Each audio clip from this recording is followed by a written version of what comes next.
Ndinotenda Mwari tawana mukana wekuti titaure nezveshoko raMwari. Ndine zvimwe zvinhu zvandinoda kuti tibvunzane pamusoro peshoko raMwari riri pana Genesis chapter 1. Shoko iroro unozorinzwa richitaurwa nevanhu zvichinzi Mwari vakasika denga nenyika pamazuva matanhatu. In 6 days God created the world, created the heavens and the earth. But ndobva ndati hakuna Mwari paakasika denga nenyika ne6 days.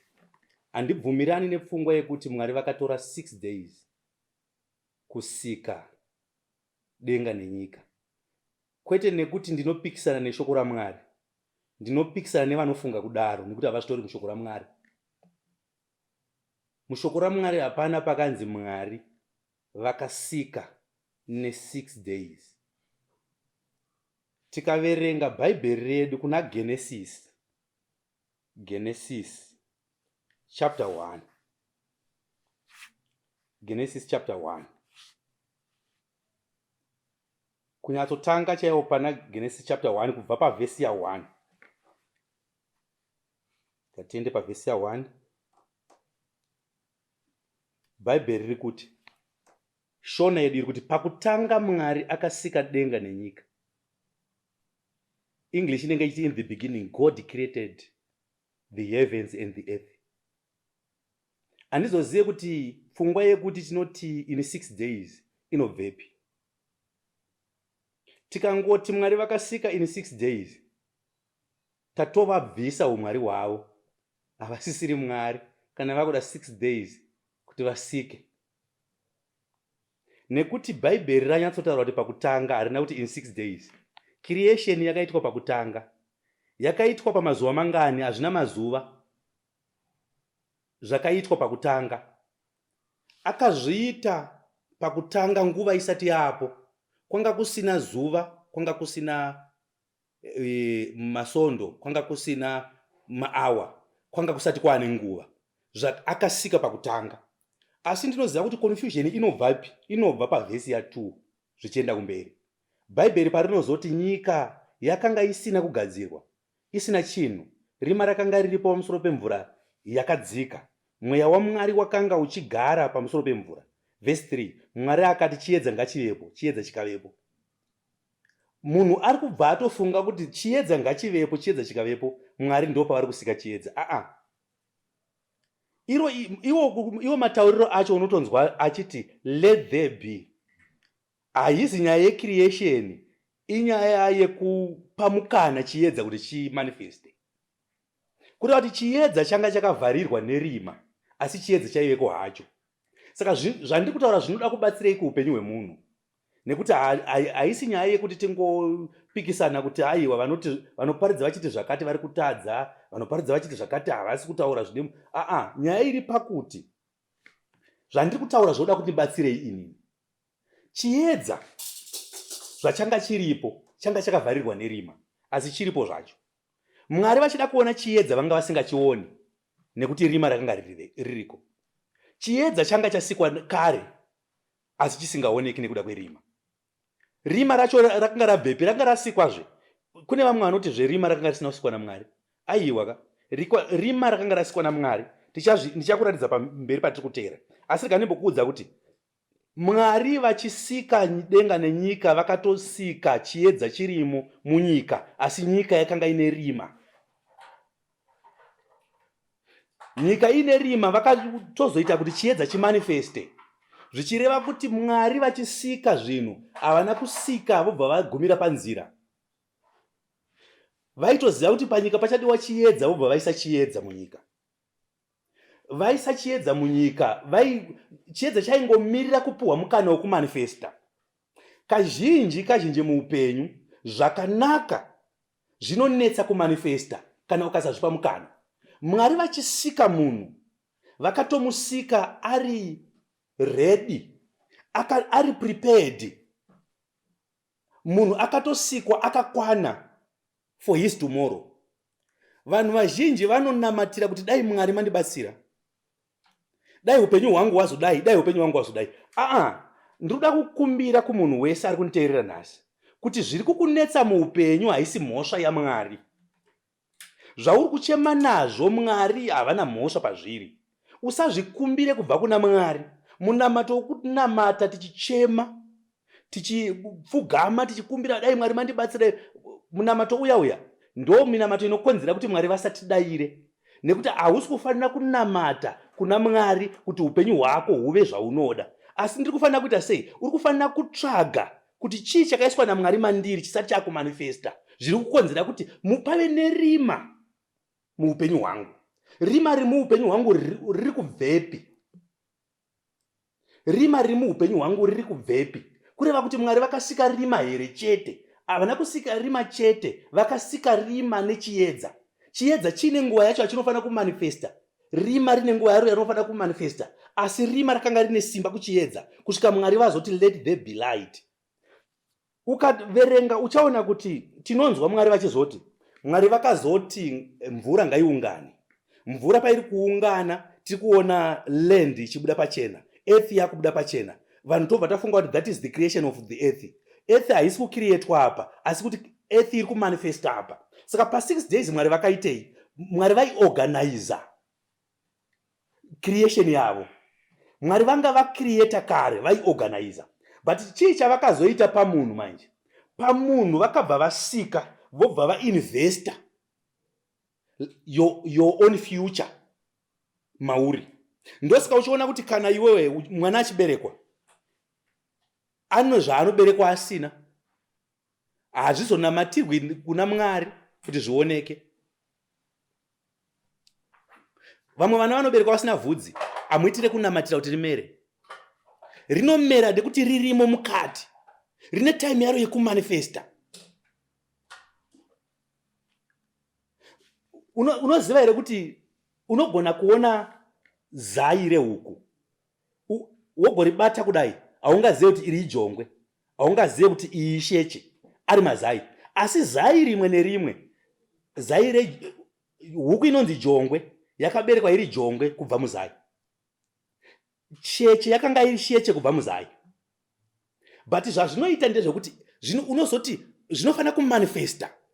Problem yatinayo sevanhu ndeyekuti tine zvinhu zvatiri kuignore in our lives, zvatakaiswa naMwari matiri.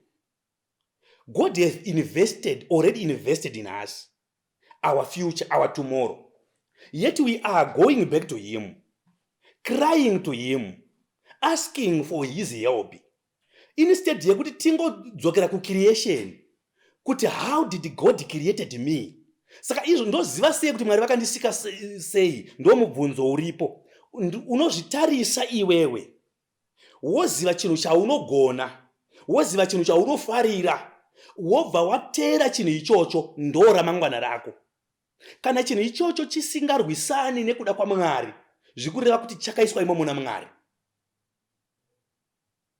Kana chinhu ichocho chisingarwisani nenyasha dzaMwari, zvichireva kuti iplani yaMwari. Saka munhu wese akanditeerera panapa, ndiri kukumbira kuti udai. Kunze kwekuti utarise kudenga, tarisa mauri. Paul anoti, I can do all things through Jesus who strengthened me. Ndinogona kuita zvinhu zvese kuburikidza naJesu. Pauro haasi kuti Jesu anondiitira zvinhu zvese. Pauro anoti ndinogona kuita zvinhu zvese. Problem iripo ndeyekuti haubelieve mauri kuti unogona. You only believe in Jesus. You only believe in God. You do not believe in you. That is your challenge. That is your problem.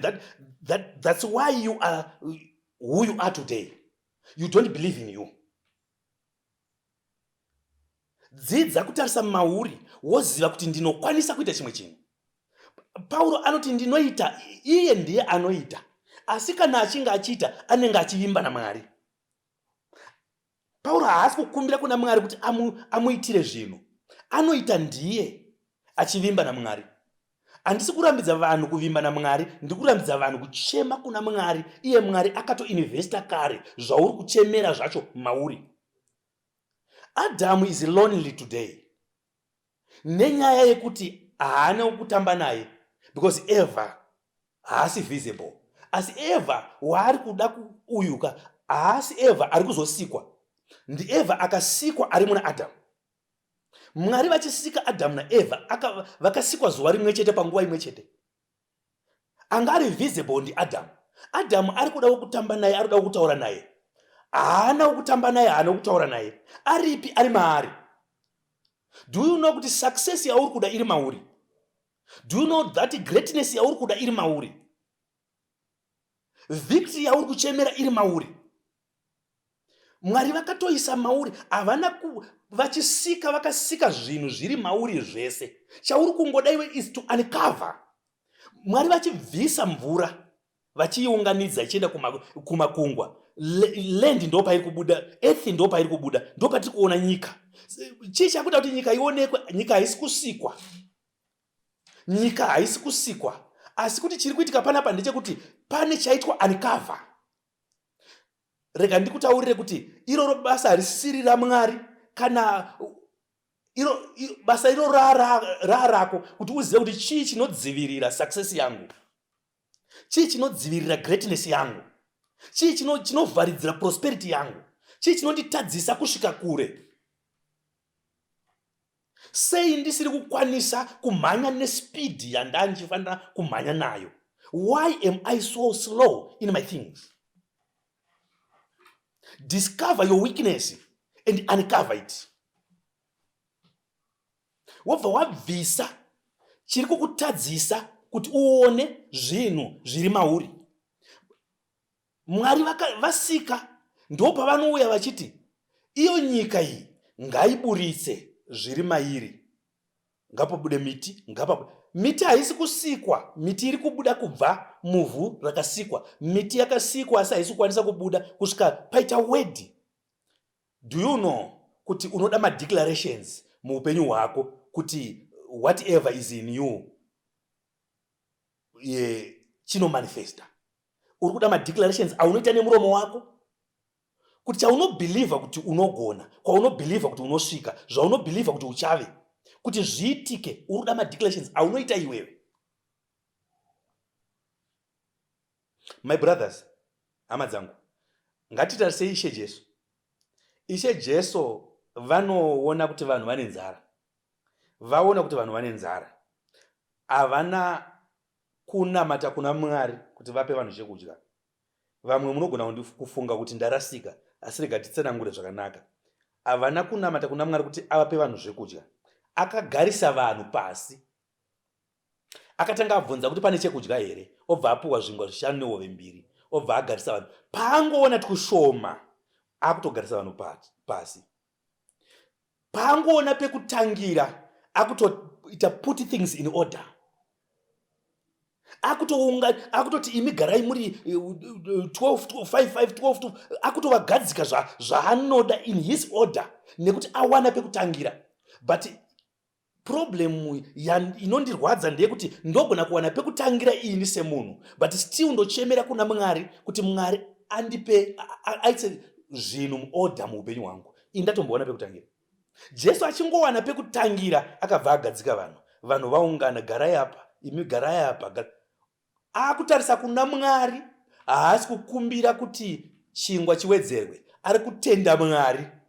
Akawedzera chingwa ndiye Jesu, chaakaita kutenda Mwari kuti makaita henyu makandipa simba rekuti aizviziva kuti ndogona kupa vanhu chikafu.